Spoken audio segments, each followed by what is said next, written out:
ঝাড়গ্রাম গ্রামীণ ব্লকের সরডিহা অঞ্চলে বেশ কয়েকটি বুথে এসআইআর প্রক্রিয়ার পর প্রকাশিত চূড়ান্ত ভোটার তালিকা থেকে বহু সংখ্যালঘু মানুষের নাম বাদ যাওয়ার অভিযোগ।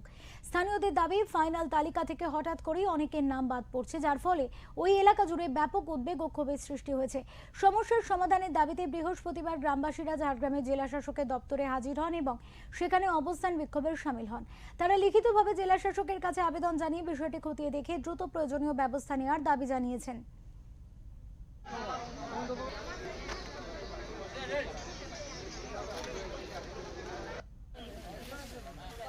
দাঁড়াবে যাবে কি চলে আসতে বল। কোথায় আমাদের কাগজ ঘুরে আসছে। কি কারণে ঘুরে আসছে? আমার বাবার নাকি 6টা ছেলে মেয়ে, আমরা ভাই বোন 4 লোক, আর কাগজে আছে আমরা 6 লোক। তারপর সব ডকুমেন্টস জমা দিয়ে আছে, ওর মধ্যে ঘুরে চলে আসছে।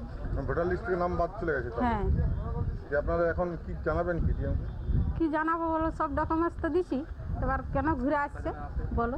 কতজনের নাম এরকম আছে? 64 জন। কোন এলাকা থেকে এসেছেন আপনারা?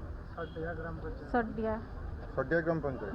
2002 সালে ভোট দিয়েছে, হুম তারপরে ঘুরে একবার কাগজ গেল, আবার হিয়ারিং করলাম। হুম হিয়ারিং এর পরে ঘুরে ফাইল রিপোর্ট গেছে হুম যে এটা বাতিল হয়েছে। কি ধরনের বাতিল হয়েছে ওটা আমরা জানতে চাই। 2002 সালে 63 বছর বয়স, বুঝতে পারলেন? আপনারা কার কাছে সমস্যা জানাতে এসেছেন? এটা ডিএমের কাছে, কোথা থেকে এসেছেন?